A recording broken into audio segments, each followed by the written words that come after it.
Hello, I'm a gloomy geek, and the other day I was on my couch playing video games with a friend of mine, and I saw his reflection on the TV screen while waiting for the damn game to load, and I thought to myself for a second that he looked oddly like Anthony LaRusso in the first seasons of Cobra Kai. This got me thinking, how in the world is Anthony going to defend himself in Cobra Kai Season 5 against the young powerhouse Kenny and endure all the bad situations he created for himself? Anthony LaRusso once appeared to be a secondary character at best. He wasn't on screen much, or was of any particular significance other than being the lazy fat kid at first, and then a spineless bully that eventually became a punching bag in the locker room the day of the tournament. Still, I can't help but feel that his moment is coming sooner or later. The question is how. He may still be Lapuso for now, but that doesn't need to be his permanent designation. As it stands, Anthony knows nothing about fighting and even refused his father's training because he thought it was just a bunch of boring chores. Though near the end of Season 4, we saw him slowly changing into a more responsible young man, courtesy of Daniel going all Cobra Kai on his ass. Okay, if you're at least games, this is Dad, are you insane? You know Quiet!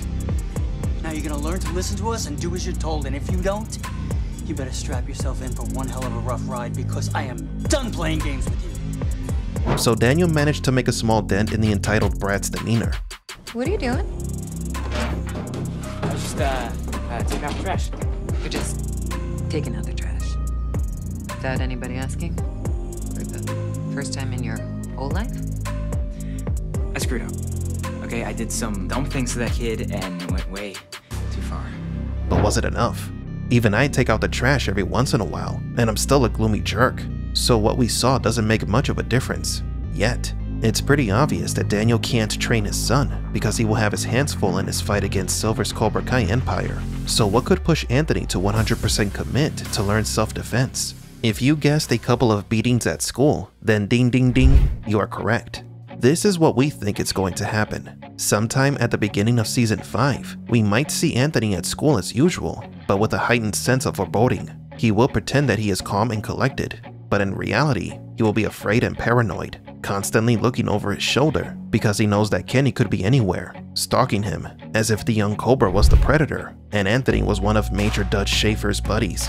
This will go on for a few scenes, and Anthony will see his nemesis going around school with his crew of Cobras.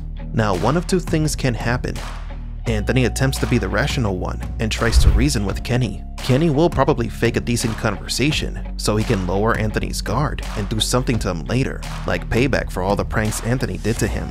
Kenny is now a clever Cobra, so everybody will suspect, but won't know for sure who is tormenting Daniel LaRusso's son. Or Anthony tries to evade Kenny in some cringe-inducing way, only to then find his tormentor where he least expects him. Kenny knows that Anthony is afraid of him and goes on the offensive. In the end, this encounter leaves Anthony in bad shape. And since probably nobody saw Kenny hurting him, Anthony can't prove that it was him. Either scenario will force Anthony to try to even the odds, so he will be pushed towards karate one way or the other.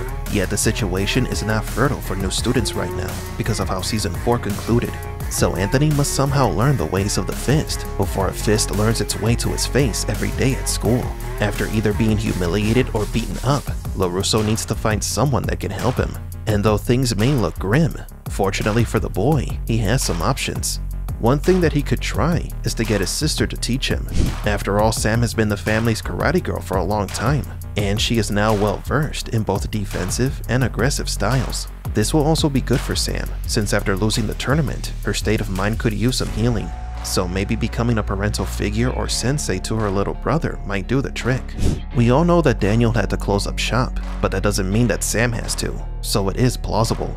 We see this scenario as one of growth for Samantha. She is growing up as a person, as she prepares her brother to stand up and fight, which immediately makes me think a lot about 80s training montages, kind of reminiscent of the first Karate Kid, but with fewer chores and a lot more butt kicking.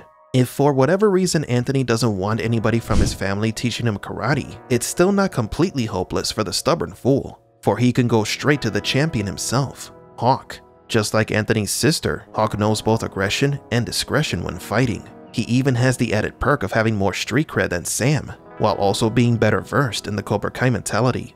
Someone like Eli could teach Anthony how to better understand his enemy and how to effectively counter them in both bronze and brains. Heck, Bird Boy could even come up with some cunning plans of his own to help LaRusso, considering that Hawk is tech smart. Another person who could teach Anthony how to fight is Chozen, of course. We've already mentioned this in some of our popular videos. Thanks for that, by the way. And with good reason.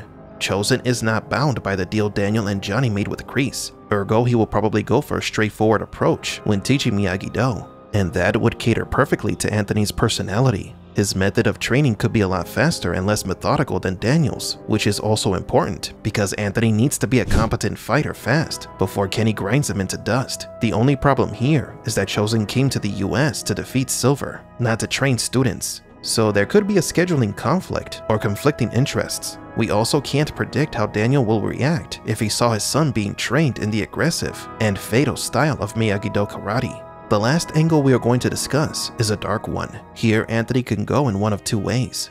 One is him forcing his way into Cobra Kai. This might sound like I'm reaching in too deep, but please bear with me. If you watch the 5th season trailer, you know that the Cobra Kai dojos are now set up as modern department stores. This, paired with all the advertisements that Silver surely brought to promote his expansion, could be appealing to Anthony. More so if he sees all the cool kids, or even his school friends joining the Cobra's den. I'm still betting on Carrot Top Jr. to be donning the black and yellow gi. The plausibility rises if we consider that Anthony can choose any Cobra Kai dojo other than the one that Kenny is in. So maybe he can safely train in one of the other dojos for a while before Kenny finds him.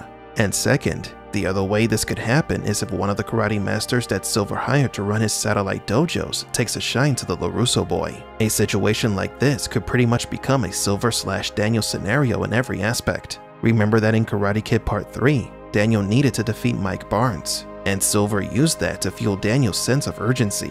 So similarly, Kenny would be Anthony's obstacle to overcome, and the theoretical Cobra Kai master could use the same premise to lure Anthony into the dark side.